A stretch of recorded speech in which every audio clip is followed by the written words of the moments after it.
her bedroom. "Excuse me. Come in." Mr. Furley strode purposefully towards Janet's room, a man on a mission. Jack leaned against the wall, listening. "Oh, hi, Mr. Furley. Well, about men and women. What goes on between them when they're married? Come on. No questions. I'm going to cover everything. Now, Janet, we are living in the 80s, so I think we can be perfectly frank. To begin with, men have certain needs. So do women. Of course they do. Mr. Furley, women are every bit as warm and passionate as men. They are, yes. Then why do they always act like they're doing me a favor?" Jack couldn't help but chuckle, despite himself. Mr. Furley was a character, to say the least. But the laughter quickly faded, replaced by the familiar gnawing anxiety about Vicky. "Jack, do you think we need something else over the door?" Terry asked, pulling him out of his reverie. "Did you say something?" "I said, why don't you just call Vicky and get it over with?" Terry's voice was gentle but firm. Jack sighed. "Why doesn't she call me?" "Good question. Call her and ask her." "Terry, please. I'd like to do this my own way. Is that all right?" He didn't want to seem desperate, didn't want to chase after someone who might not want to be caught. "Oh, Jack, I hate to see you mobbing around like this. This is Janet's wedding day," Terry reminded him, her gaze softening. "Yeah, you're right, Terry. On a day as important as this, I'm not gonna let some girl make me miserable." He tried to sound resolute, but the pain in his voice was evident. "I'm in pain." He walked over to Mrs. Keneal, who was already seated at the organ, her fingers poised over the keys. "But I don't want you to start the wedding march until I cue you, Mrs. Keneal." "All right." "Oh, I just love weddings, don't you?" she chirped, her eyes twinkling. Jack couldn't help but mutter under his breath, "Do you like watching train wrecks?" A sudden commotion at the door. "Hey everybody, I bet that's the bridegroom. Look who's here." "Howdy, Jack." Philip, looking handsome and slightly nervous in his suit, stepped in, accompanied by his best man, Tony Williams. "It's a big day, huh?" Jack offered, genuinely happy for his friend. "You got it."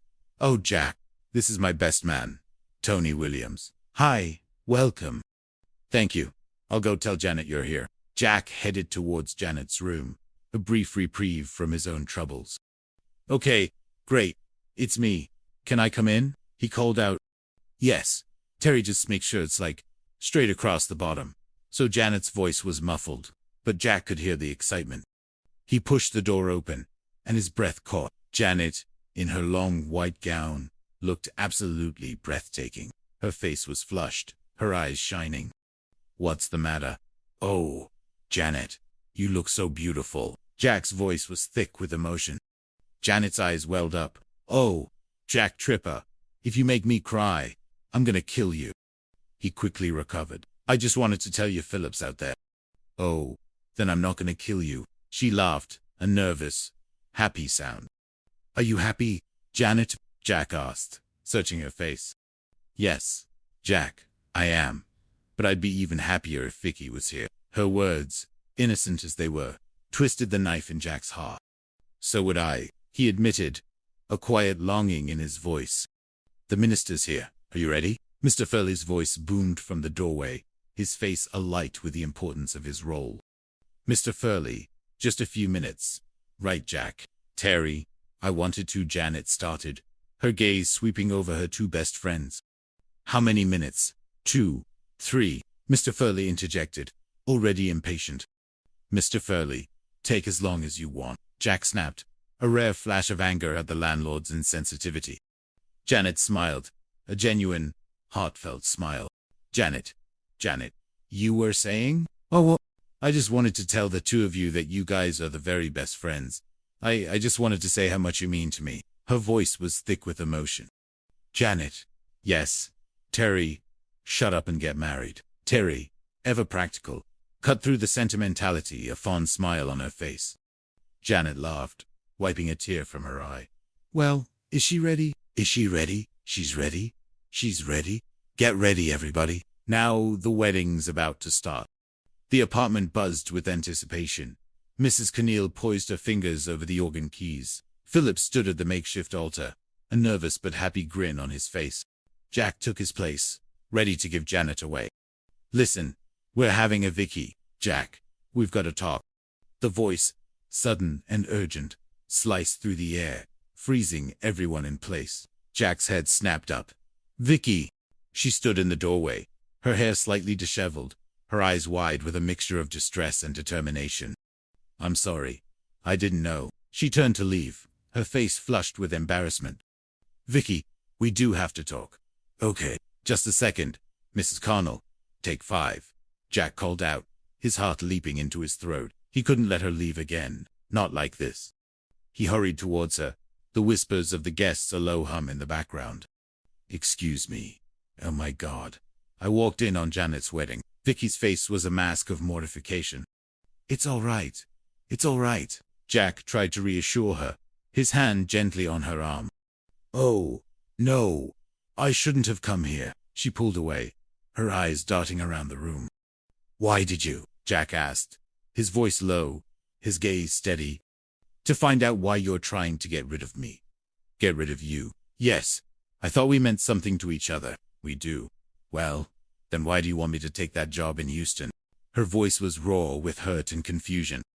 Jack felt a wave of despair. This was it. The misunderstanding that had been festering between them. I don't want to stand in your way. I know how much that job means to you. Where did you hear that? Vicky demanded, her eyes narrowing. From your father? A flicker of understanding, then anger, crossed Vicky's face. Oh, I should have known. Oh, Jack, that job means nothing to me, but you do. The words, so unexpected, so heartfelt, hit Jack with the force of a tidal wave. He stared at her, stunned, a sudden, overwhelming rush of hope and relief washing over him. Oh, Vicky. He reached for her, but she pulled back slightly, a new resolve in her eyes. So, tell me what my dear, sweet father said. Jack hesitated, then began to recount Mr. Bradford's manipulative words, the way he had twisted the situation, making it seem as though Vicky was sacrificing her career for him. As he spoke, Vicky's face grew paler, her jaw tightening. Harry, where's Jack? He's supposed to give me away. Janet's voice, now tinged with impatience, cut through their private conversation. Larry, ever helpful, called out. Yeah. He's in the kitchen with Vicky. She's in the kitchen with Vicky, but I don't think Jack is doing too well. Janet, her bridal gown rustling, marched into the kitchen, her eyes blazing. Larry, this has just gone far enough. Nobody sees me. That was low. That was really low. Oh, stop that. Listen. You two. She pointed a finger at them, her voice firm. Jack, I know that you are crazy about Vicky. Janet, wait. She, and, Vicky, I know that you're crazy about Jack. Oh, Janet, listen. Everything no. You listen. Now, I want you two to stop. Stop acting like a couple of silly kids. And I want you to make up. And I want you to do it right now. Go on.